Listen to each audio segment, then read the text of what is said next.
आशी क्रिस के सीने से लगी हुई थी। दोनों अभी काफी अजीब कंडीशन में थे क्योंकि दोनों की बॉडी पर कपड़े नहीं थे। और तभी क्रिस ने आशी को यूं ही गले लगाए हुए कोल्ड वॉइस में पूछा, क्या वह मुझसे ज्यादा हैंडसम है? और क्रिस के इस सवाल को सुनकर आशी, जो कि इस वक्त अपनी आंखों में आंसू लिए हुए उसके सीने में चिपक कर सिसक रही थी, हैरानी से अपना चेहरा उठाकर क्रिस की तरफ देखने लगी। क्रिस की नीली आंखों में आज उसे कुछ अजीब नजर आ रहा था। तभी आशी मासूम सा चेहरा बनाकर उसके चेहरे की तरफ देखते हुए बोली, तुम यह अजीब सा सवाल क्यों पूछ रहे हो साइको? बकवास करने की जरूरत नहीं है फायरफ्लाई। जितना पूछा है उतना जवाब दो। क्या वह मुझसे ज्यादा हैंडसम है? और क्रिस की बात सुनकर आशी कुछ पल के लिए उसकी आंखों में देखती है, फिर ना जाने क्या सोचकर उसने अपने जीन्स के पॉकेट में से अपनी फेवरेट चॉकलेट निकालकर गाड़ी से बाहर फेंक दी और फिर अपनी नाक बंद करके बैठ गई। क्रिस उसकी फालतू की हरकतों को देख रहा था। अब उसे उस पर गुस्सा आ रहा था। तभी उसने अगले ही पल आशी के चेहरे को अपनी तरफ करके गुस्से से दांत पीसते हुए उसके जबड़े को दबाते हुए कहा, यह क्या हरकत है फायरफ्लाई? मैंने तुमसे कुछ पूछा। क्या तुम मुझे इग्नोर करने की कोशिश कर रही हो? जवाब दो। तुम अच्छे से जानती हो मुझे कोई इग्नोर करे यह मुझे बिल्कुल पसंद नहीं, खास तौर से तुम। तो तुम्हारी इस हरकत की मैं क्या सजा दूं तुम्हें, बोलो? और क्रिस की बात सुनकर आशी की दर्द भरी सिसकी के साथ उसके चेहरे की तरफ देखते हुए अपनी आंखों में हल्की नमी लाते हुए बोली, मैं तुम्हारे सवालों के जवाब ही तो दे रही हूँ साइको। तुमने कहा क्या वह तुमसे ज्यादा हैंडसम है? इसका मतलब है कि तुम जानना चाहते हो कि उसकी क्या वैल्यू है मेरी लाइफ में। तो वही तो मैं तुम्हें बता रही हूँ। वह मेरे लिए मेरी चॉकलेट की तरह है, मेरी फेवरेट है, मेरा क्रश। मैं उसके बिना जी सकती हूँ।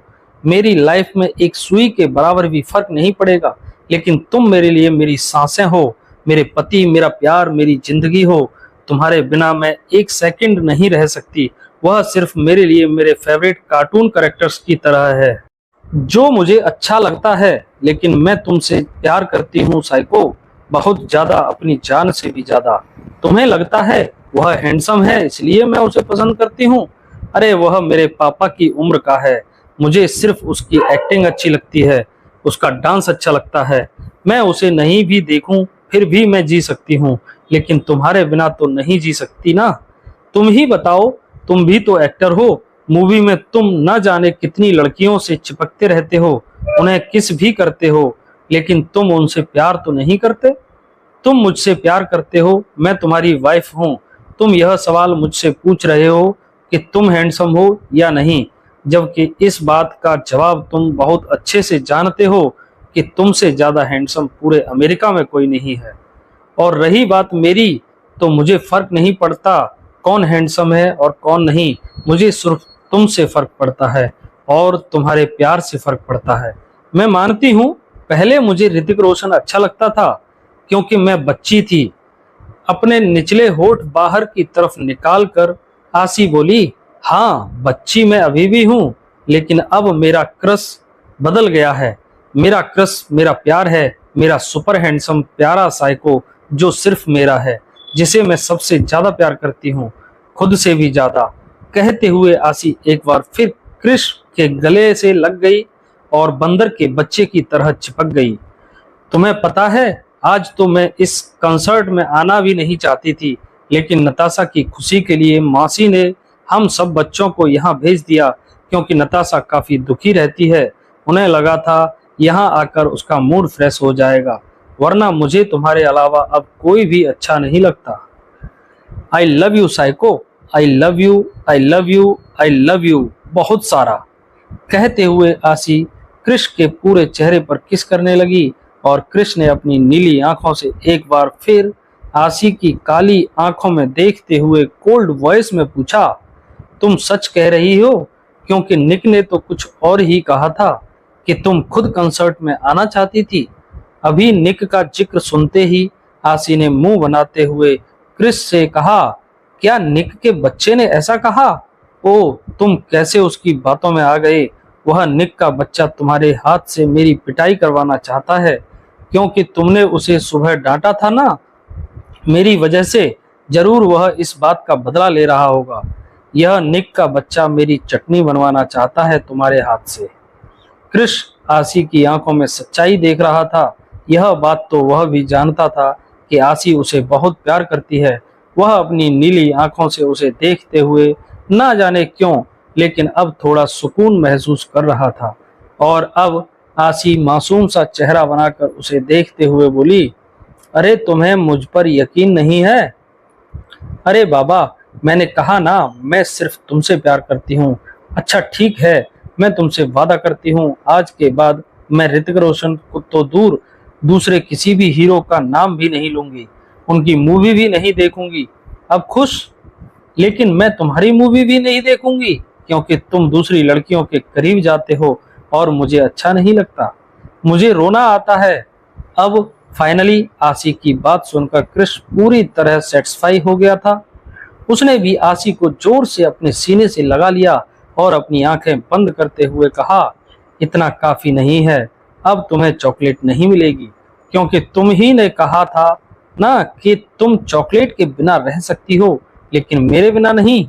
तो अब चॉकलेट के बिना रहकर दिखाओ। और अब कृष की बातें सुनकर आशी की आंखें हैरानी से फटी की फटी रह गईं। उसके पैरों तले जमीन निकल गई। उसने जल्दी से अपना सर कृष के सीने से निकालकर उसके चेहरे की तरफ देखते हुए कहा, क्या तुम सचमुच मेरी चॉकलेट बंद कर दोगे? नहीं नहीं साइको, मैं बिना चॉकलेट के कैसे रहूंगी? तुम जानते हो ना, मुझे चॉकलेट बहुत अच्छी लगती है। मुझे रोज एक चॉकलेट चाहिए, प्लीज थोड़ा सा दे देना ना। शट अप फायरफ्लाई, अब तुम्हें चॉकलेट नहीं मिलेगी, क्योंकि मैं तुम्हारे ख्यालों में किसी का भी जिक्र बर्दाश्त नहीं कर सकता। और इतना कहकर कृष ने उसके होठों पर अपने होठ रख दिए और उसे धीरे धीरे किस करना शुरू कर दिया। और वहीं दूसरी तरफ रॉकी और नताशा। रॉकी ने नताशा के हाथों को पीछे से पकड़ रखा था और उसकी आंखों में देखते हुए बोला, मैं तुम्हें से सिर्फ एक विश मांगना चाहता हूँ, प्लीज आज की रात मेरे साथ बिता लो। मैं तुम्हारे साथ कुछ यादें बनाना चाहता हूँ, प्लीज मेरे पास रुक जाओ। रॉकी इन बातों को बड़े ही इमोशनल तरीके से कह रहा था। उसकी आंखों में जो दर्द था, वही दर्द नताशा की आंखों में भी था। अब नताशा अपने दिल के हाथों मजबूर अपनी पलकें झुका देती है और अपने लड़खड़ाते हुए शब्दों में बोली, लेकिन इसके बाद तुम और मैं, जानता हूँ शायद इसके बाद हम दोनों के रास्ते अलग हो जाएं, लेकिन फिर भी मुझे एक बात की खुशी रहेगी कि कुछ पल ही सही हम दोनों एक रास्ते पर चले तो थे। तुम कुछ पल के लिए ही सही, पर कम से कम मेरे साथ ठहरी तो थी। प्लीज नताशा, ना मत कहना। कुछ पल बाद रॉकी ने नताशा से रिक्वेस्ट किया कि वह उसके साथ एक मूवी देख ले। नताशा भी रॉकी के साथ मूवी देखने के लिए तैयार हो गई और अब रॉकी नताशा के साथ एक बड़े से सोफे पर बैठा हुआ था। सामने टीवी स्क्रीन पर हिंदी मूवी चल रही थी, हेरा फेरी। मूवी स्टार्ट होते ही नताशा हैरानी से रॉकी की तरफ देखते हुए बोली, कॉमेडी मूवी? यह सुनकर रॉकी अपने चेहरे पर हल्की सी मुस्कान लाते हुए बोला, रोमांटिक मूवी देखकर अगर मूड बन गया तो तुम रोमांस की इजाजत तो दोगी नहीं। तो इससे अच्छा है कि कॉमेडी मूवी ही देख लें, कम से कम इसके जरिए ही सही तुम मेरे सामने खुलकर हंस तो सकोगी। रॉकी की इस बात को सुनकर नताशा कुछ कह नहीं पाई। देखते ही देखते मूवी स्टार्ट हो गई और अब ना चाहते हुए भी दोनों पेट पकड़कर हंस रहे थे। इस बीच दोनों एक दूसरे के काफी करीब आ गए थे और एक दूसरे को थपकी मारते हुए हंस रहे थे। नताशा तो इतना हंस रही थी कि वह रॉकी की गोद में ही बार बार गिर रही थी। रॉकी को भी इस बात का एहसास ही नहीं था। बड़ा मजा आ रहा है, हा हा कहते हुए नताशा हंस रही थी। तभी रॉकी भी हंसते हंसते अचानक उस पर लुट-पुट होने लगा। कुछ पल तो दोनों इस बात का एहसास नहीं था, लेकिन अगले ही पल दोनों अपने होश में आए, क्योंकि दोनों के चेहरे एक दूसरे के काफी करीब थे। अब यह सिचुएशन दोनों के लिए थोड़ी ऑकवर्ड हो गई थी। नताशा धीरे से इधर उधर देखते हुए हिचकिचाते हुए रॉकी से थोड़ा दूर हुई और अब ऑकवर्डनेस को खत्म करते हुए कुछ ही देर बाद रॉकी ने अपनी तरफ से पहनने के लिए नताशा को एक बहुत ही खूबसूरत रेड कलर का वन शोल्डर गाउन गिफ्ट किया। यह वन शोल्डर गाउन एक तरफ स्लीव था और दूसरा शोल्डर बिना स्लीव के था। नीचे से लेकर ऊपर तक एक लॉन्ग कट खुले बाल, चेहरे पर बिल्कुल लाइट मेकअप और पैरों में हाई हील सैंडल। नताशा इस ड्रेस में बहुत ही ज्यादा ब्यूटीफुल लग रही थी। वह जैसे ही रेडी होकर रॉकी के सामने आई, रॉकी तो बस उसे देखता ही रह गया। कुछ पल के लिए उसकी निगाहें नताशा पर ही ठहर गई थीं। उसके दिल की धड़कनें कुछ पल के लिए धड़कना ही भूल गई थी। नताशा, जो कि इस वक्त रॉकी की आंखों में अपने लिए कुछ देख पा रही थी, उसने शर्म से अपनी नजर नीचे की हुई थी। उसे काफी नर्वसनेस महसूस हो रही थी। उसने अपने दोनों हाथों की उंगली को आपस में उलझाना शुरू कर दिया था और रॉकी कुछ पल बाद उसे देखते हुए धीरे से उसके सामने आया। उसने बड़े ही प्यार से अपने चेहरे पर एक हल्की सी मुस्कान लेकर नताशा के आगे अपना हाथ बढ़ाया। नताशा भी थोड़ी हिचकिचाहट के साथ धीरे से अपना हाथ उसके हाथ में दे देती है। अब रॉकी बड़े प्यार से उसका हाथ पकड़े उसे बालकनी साइड, जहां बड़ा सा स्विमिंग पूल था, वहां के गार्डन में लेकर आया।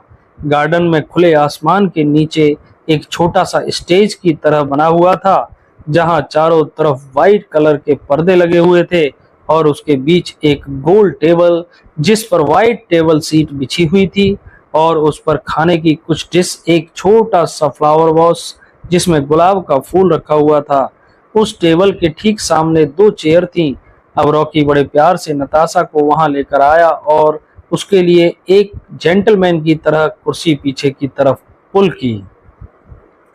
नताशा भी जैसे ही धीरे से कुर्सी पर बैठने वाली थी, तभी रॉकी ने उसे रिक्वेस्ट करते हुए कहा, वाइफी, यह शायद हमारी लाइफ की आखिरी सबसे खूबसूरत रात हो, जब हम दोनों एक दूसरे के साथ हैं और हमें रोकने वाला कोई नहीं हो सकता।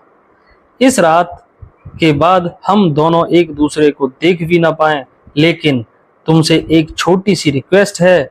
मैं आखिरी बार तुम्हारा मुस्कुराता हुआ चेहरा देखना चाहता हूँ, वह मुस्कान जो मेरी वजह से तुम्हारे चेहरे पर आई हो, क्योंकि मैं जानता हूँ मैंने तुम्हें पहले बहुत रुलाया है। इतने आंसू देने के बाद मुझे हक तो नहीं है कि तुम्हें मुस्कुराने की रिक्वेस्ट कर सकूं, लेकिन फिर भी अगर तुम मुस्कुरा सको तो मेरे लिए बस जरा सा। इन शब्दों को कहते हुए रॉकी की आंखों में एक उम्मीद थी और नताशा उसके चेहरे की तरफ देखती रह गई। नताशा की आंखों में अब नमी आने लगी थी, लेकिन उसने किसी तरह खुद को कंट्रोल किया और अपने चेहरे पर एक हल्की सी मुस्कान लेकर आई। नताशा को मुस्कुराते हुए देख रॉकी के मायूस चेहरे पर भी हल्की सी मुस्कान आई और अब नताशा धीरे से अपनी जगह पर बैठी। रॉकी भी अपनी जगह पर बैठा और अब उसने नताशा को अपने हाथों से उसकी प्लेट अरेंज करके दी। इस बीच वह कभी कभी नताशा को देख रहा था। नताशा की नजरें भी रॉकी के ऊपर थीं। डिनर सर्व करने के बाद रॉकी ने वहां पर कुछ कैंडल्स जलाए और दोनों आसपास की हल्की डिम रोशनी में कैंडल लाइट डिनर कर रहे थे। इस दौरान दोनों के बीच बिल्कुल खामोशी थी, क्योंकि कहने के लिए शायद कुछ था ही नहीं। तभी रॉकी ने कुछ सोचते हुए नताशा से पूछा, कैसा लगा डिनर? आई एम सॉरी, इतना कम टाइम पर ज्यादा अरेंज नहीं कर पाया था, बस इतना ही हो सका। और यह सुनकर नताशा हाँ में सिर हिलाते हुए बोली, डिनर अच्छा है, लेकिन क्या यह सब तुमने अरेंज किया है? यह सुनकर रॉकी अपने चेहरे पर हल्की सी मुस्कान लाकर ना में सर हिलाते हुए बोला, नहीं, अगर यह सब करने लगता तो तुम मेरे हाथों से निकल जाती। यह सब यहाँ रहने वाले मेरे एक केयर टेकर ने किया है। मैंने उसे बहुत शॉर्ट नोटिस पर यह सब अरेंज करने के लिए कहा। मुझे लगा नहीं था कि वह इतनी खूबसूरती से अरेंज कर देगा। और यह सुनकर नताशा आसपास नजर घुमाते हुए बोली, वह कहीं नजर नहीं आ रहा? हाँ, क्योंकि मैंने उसे काम खत्म होते ही भेज दिया था। अब यहाँ तुम्हारे और मेरे अलावा कोई नहीं है, क्योंकि मैं तुम्हारे साथ स्पेशल टाइम बिताना चाहता था। और यह सुनकर नताशा का चेहरा थोड़ा मायूस हो गया। तभी उसने बात घुमाते हुए पूछा, डेविडसन फैमिली सचमुच काफी रिच है, लेकिन एक ही शहर में दो दो फार्म हाउस होने का क्या मतलब? यह सुनकर रॉकी अपना खाना खाते हुए बोला, हाँ, डेविडसन फैमिली सचमुच बहुत रिच है, क्योंकि हम लोगों की खानदानी प्रॉपर्टीज होने के साथ साथ सभी की अपनी पर्सनल प्रॉपर्टी भी है। जैसे तुम्हें तो मालूम होगा, मॉम और डैड का कोलैबोरेशन बिजनेस है। मॉम अमेरिका की टॉप बिजनेस वुमेन हैं, तो उनके बेटे होने के नाते हम तीनों भाइयों के बीच उनकी प्रॉपर्टी का बराबर शेयर है। लेकिन इसके अलावा क्रिश की अपनी पर्सनल प्रॉपर्टी सबसे ज्यादा है, क्योंकि वह हॉलीवुड एक्टर होने के साथ बिजनेसमैन और शेयर मार्केट में भी पैसा इन्वेस्ट करता है। कुछ प्रॉपर्टी जैसे शॉपिंग मॉल, सिनेमा हॉल में भी उसने पैसा इन्वेस्ट किया है। बाकी उसका माफिया बिजनेस तो है ही। और वैसे भी अगर मेरी बात की जाए तो मेरे सिंगिंग करियर के अलावा मैं कुछ ब्रांड के लिए मॉडलिंग करता हूँ, शेयर मार्केट और कई क्लब और शॉपिंग मॉल का ऑनर हूँ। इसके अलावा मेरा एक गिटार मैन्युफैक्चरर यूनिट भी है, जो दुनिया के सबसे महंगे गिटार बनाते हैं, लिमिटेड एडिशन, जिन्हें सिर्फ सेलिब्रिटी अफोर्ड करते हैं। वैसे ही निक कहने को तो हम सबसे छोटा है, लेकिन उसकी अपनी पर्सनल प्रॉपर्टी भी है। दरअसल उसे बचपन से टेक्नीशियन चीजों में बहुत इंटरेस्ट रहा है। उसका मानना है कि टेक्निक इंसान को काफी आगे तक ले जा सकती है। इसलिए उसके हर बर्थडे पर, न्यू ईयर पर और भी ओकेजन्स पर हम लोग उसे कुछ प्रॉपर्टी और एप्स के राइट्स खरीद कर उसके नाम पेमेंट करवा देते हैं। और तुम्हें यकीन नहीं होगा, उसके नाम की कई सारी एप्स बहुत ही अच्छा परफॉर्म करती हैं, जिसके कारण उसकी पर्सनल इनकम भी बहुत ज़्यादा है। इस बारे में बहुत कम लोगों को ही पता है, सिर्फ हमारी फैमिली मेंबर को। मुझे नहीं लगता कि आशी को भी इस बारे में पता होगा। और यह फार्म हाउस भी मेरी पर्सनल प्रॉपर्टी में से एक है। यहाँ मैं बहुत कम ही आता हूँ, ऑलमोस्ट 3 साल बाद आया हूँ, क्योंकि जब भी मुझे अपने सॉन्ग लिखने होते हैं मैं एक स्पेस ढूंढता हूँ, और यहाँ आकर मुझे बहुत शांति मिलती है। और अब डेविडसन फैमिली के अलावा निक के बारे में जानकर नताशा काफी हैरान थी। उसे लगा नहीं था वह एक बिजनेसमैन भी होगा। और यूं ही बात करते करते दोनों ने खाना भी खा लिया। खाना कंप्लीट होने के बाद रॉकी ने थोड़ा हिचकिचाते हुए नताशा से पूछा, नताशा, क्या तुम मेरे साथ एक छोटा सा डांस करना पसंद करोगी? इतना कहते हुए रॉकी ने बड़े प्यार से खड़े होकर अपना हाथ नताशा की तरफ बढ़ाया। और अब नताशा ने चेहरे पर हल्की सी मुस्कान लेकर रॉकी के हाथों में अपना हाथ दे दिया, जो देखकर रॉकी को बहुत अच्छा लगा। उसने झटके से नताशा को अपने करीब खींचा। नताशा को खुद को संभाल नहीं पाई और अचानक ही रॉकी के सीने से झटक आई। अब नताशा की दोनों हाथ रॉकी के दोनों कंधों पर थे। रॉकी ने अपने दोनों हाथों से उसकी कमर को थाम और कुछ ही पल में दोनों एक दूसरे की आंखों में देखते हुए एक बहुत ही ब्यूटीफुल से म्यूजिक पर डांस करने लगे, जिसे रॉकी खुद गा रहा था। हम तेरे बिन अब रह नहीं सकते, तेरे बिना क्या वजूद मेरा। हम तेरे बिन अब रह नहीं सकते, तेरे बने क्या वजूद मेरा। तुमसे जुदा होकर अगर हो जाएंगे तो खुद से ही हो जाएंगे जुदा, क्योंकि तुम ही हो, अब तुम ही हो, जिंदगी अब तुम ही हो, चैन भी मेरा, दर्द भी मेरी, आशिकी भी अब तुम ही हो। रॉकी ने नताशा के एक हाथ को पकड़कर धीरे से गोल घुमाया और अब वह पीछे से उसे हग करते हुए धीरे धीरे म्यूजिक की बीट पर डांस करने लगे। इस बीच वह दोनों एक दूसरे के काफी करीब थे, एक दूसरे की सांसों को अपने ऊपर महसूस करते हुए। नताशा की आंखें अपने आप ही बंद हो गईं। यह पल उसे बहुत ही अच्छा लग रहा था। तेरा मेरा रिश्ता है कैसा, एक पल दूर गवारा नहीं, तेरे लिए हर रोज है जीते, तुझको दिया मेरा वक्त सभी, कोई लम्हा मेरा ना हो तेरे बिना, हर सांस पे नाम तेरा, क्योंकि तुम ही हो, अब तुम ही हो जिंदगी, अब तुम ही हो चैन भी मेरा, दर्द भी मेरी आशिकी भी, अब तुम ही हो, अब तुम ही हो, अब तुम ही हो। अब रॉकी ने धीरे से नताशा को अपने सामने किया और उसे अपनी बाहों में भरकर उसे अपने सीने से लगा लिया और अपनी आंखें बंद कर धीरे धीरे गाने लगा। नताशा भी रॉकी को कस के हग करके इस पल को जी रही थी। देखते ही देखते दोनों ने एक दूसरे को काफी करीब से महसूस किया और अब गाना खत्म हुआ तो नताशा और रॉकी एक दूसरे की आंखों में देखने लगे। रॉकी नताशा की आंखों में देखते हुए धीरे धीरे उसके होठों की तरफ झुकने लगा और नताशा हैरानी से उसे देखने लगी। लेकिन तभी वह अपने होश में आई और उसने धीरे से रॉकी को खुद से दूर कर पीछे की तरफ पलट गई। रॉकी भी अपने होश में आया और तभी उसे कुछ ख्याल आया। उसने तुरंत अपने पैंट के पॉकेट से एक छोटा सा बॉक्स निकाला जिसमें एक बहुत ही खूबसूरत डायमंड नेकलेस था। उसने धीरे से अपने कदम नताशा की तरफ बढ़ाए और उसके खुले बालों को पीछे से इकट्ठा करके जैसे ही एक कंधे पर रखने को हुआ, नताशा एक ठंडी सांस लेते हुए अपनी आंखें बंद कर लेती है। उसकी सांस अब ऊपर नीचे हो रही थी। वह लंबी लंबी सांस लेते हुए रॉकी से बोली, रॉकी प्लीज कुछ रिलैक्स, मैं बस तुम्हें एक नेकलेस पहना रहा हूँ। और इतना कहकर रॉकी ने अपने हाथों को धीरे से नताशा के गले पर चलाते हुए वह नेकलेस पहना दिया। इस बीच नताशा को अपने अंदर काफी अजीब महसूस हो रहा था और यही हाल रॉकी का भी था। उसे भी अपने अंदर काफी अजीब बेचैनी हो रही थी। वह नताशा की तरफ अट्रैक्ट होने लगा था।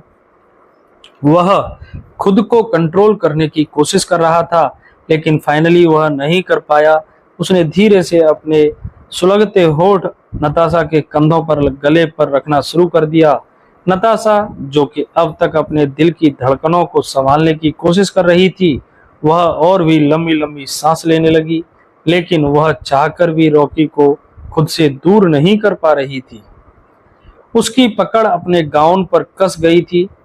उसने कसकर अपनी आंखें बंद कर ली थीं। रॉकी उसके पीछे था और उसके गले और पीठ पर किस कर रहा था और अचानक ही उसने नताशा को अपनी तरफ पलटा। अचानक रॉकी की इस मूव से नताशा की आंखें खुल गईं और रॉकी की तरफ देखने लगी। इससे पहले कि वह रॉकी को रोक पाती या कुछ समझ पाती, रॉकी ने बिना कुछ सोचे समझे झटके से उसके होठों पर अपने होठ रख दिए और उसे किस करना शुरू कर दिया। उसने अपनी पकड़ नताशा की कमर पर काफी मजबूत कर दी और दीवानों की तरह पैशनेट किस कर रहा था। नताशा कुछ पल के लिए तो हैरान ही रह गई। उसे समझ नहीं आ रहा था उसके साथ हो क्या रहा है। वह रॉकी को रोके या उसे अपनी मनमानी करने दे, क्योंकि कहीं ना कहीं उसे तो उसके दिल में भी रॉकी के लिए ही प्यार था। देखते ही देखते नताशा भी अपना कंट्रोल खोने लगी थी। रॉकी उसे दीवानों की तरह किस कर रहा था। कहीं ना कहीं नताशा भी इस बात को एक्सेप्ट कर चुकी थी कि शायद यह रात उसके प्यार की आखिरी रात हो, इसलिए ना चाहते हुए भी उसने भी अपना कंट्रोल लूज किया और अब उसने भी रॉकी की किस का रिप्लाई करना शुरू कर दिया। देखते ही देखते दोनों काफी पैशनेट किस करने लगे।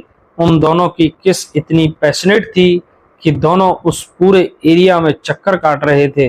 रॉकी नताशा के होठों पर हावी होते हुए उसकी कमर और पेट में अपने हाथों को चलाते हुए लगातार अपने कदम इधर उधर बढ़ा रहा था और नताशा भी अब उसके बालों में हाथ चलाते हुए उसका साथ दे रही थी। रॉकी ने उसे बहुत ही ज्यादा और प्यार से किस करना चालू कर दिया। इस बीच दोनों के अंदर इतनी बेताबी थी कि वह दोनों अपने होठों से ही एक दूसरे को पी जाना चाहते थे। नताशा की सिसकियां निकल रही थीं। दोनों सब कुछ भूलकर एक दूसरे में खोए हुए थे। तो दोस्तों, क्या सच में रॉकी को हो गया है अपने प्यार का एहसास, या कोई होने वाली है अनहोनी नताशा के साथ? दोस्तों, आगे की कहानी पढ़ने और सुनने के लिए जुड़े रहिए हमारे साथ, हमारे चैनल DL हिंदी स्टोरी के साथ। अब मिलते हैं अगले वीडियो में अगले एपिसोड के साथ। तब तक के लिए धन्यवाद। और हाँ दोस्तों, वीडियो को लाइक अवश्य करें।